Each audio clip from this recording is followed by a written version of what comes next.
नमस्कार दोस्तों, आज देश के प्रधानमंत्री श्री नरेंद्र मोदी जी ने एक ट्वीट किया और ट्वीट करके कहा कि जब तक दवाई नहीं तब तक ढिलाई नहीं। वो दरअसल वैक्सीन के बारे में बात कर रहे थे कि जब तक वैक्सीन नहीं आएगा तब तक देश की जनता को राहत नहीं मिलेगी। लॉकडाउन, मास्क और ये सोशल डिस्टेंसिंग, किसी चीज़ से राहत नहीं मिलेगी। उनका क्लियर संदेश था आज के ट्वीट में। लेकिन मैं देश के प्रधानमंत्री जी से पूछना चाहता हूं कि जब तक दवाई नहीं तब तक ढिलाई नहीं, फिर 58 लाख लोग ठीक कैसे हुए बिना दवाई के? क्यों आम जनता को आप पकड़ पकड़ के हॉस्पिटल लेके जा रहे हैं जब दवाई ही नहीं है तो? और सबसे बड़ी बात, जब दवाई नहीं है कोरोना के इलाज के लिए, तो फिर ये प्राइवेट हॉस्पिटल लाखों रुपया क्यों वसूल रहे हैं?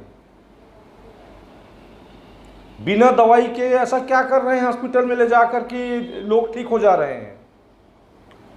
और आप ही के जो स्वास्थ्य मंत्रालय के जो वेबसाइट है उसमें ये बताया जा रहा है कि 85% लोग रिकवर हो गए। जब 85% लोग रिकवर हो गए बिना दवाई के, फिर वैक्सीन का इंतजार क्यों? क्यों ये ड्रामेबाजी? जब तक दवाई नहीं तब तक ढिलाई नहीं वाली। कब तक आम जनता को आप परेशान करोगे? क्या आम जनता ने इसीलिए आपको वोट दिया था कि आप आम जनता के ऊपर एक राजा की तरह राज करें और उनके ऊपर फरमान जारी करते हैं?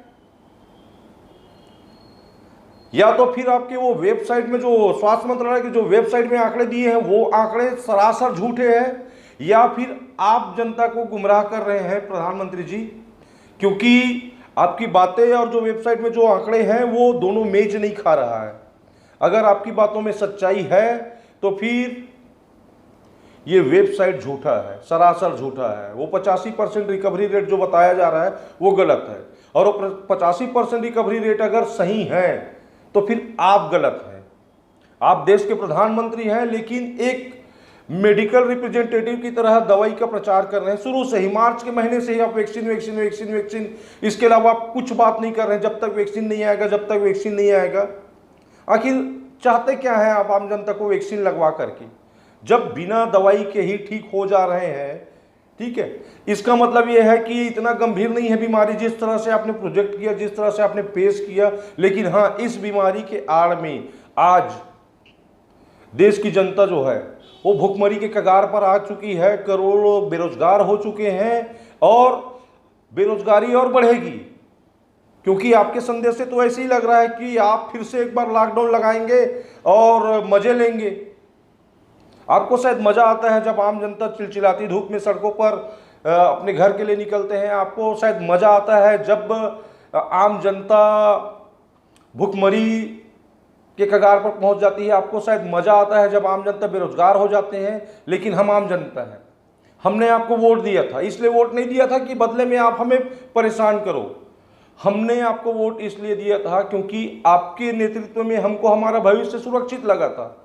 लेकिन हम गलत थे। हमें गलत साबित करने के लिए आपको बहुत बहुत धन्यवाद। और अब आपसे क्या अपेक्षा करें, जब आप सीधे सीधे बोल दिए हैं कि जब तक दवाई नहीं तब तक ढिलाई नहीं, तो आपसे कोई अपेक्षा ही नहीं कर सकते। गलती हमारी थी जो हमने आपको वोट दिया। और यदि 2024 तक लोकतंत्र जिंदा रहा हमारे देश में, हमको फिर से वोट डालने का मौका मिलेगा, तो बिल्कुल हम अपनी गलती में सुधार करेंगे। धन्यवाद। जय हिंद।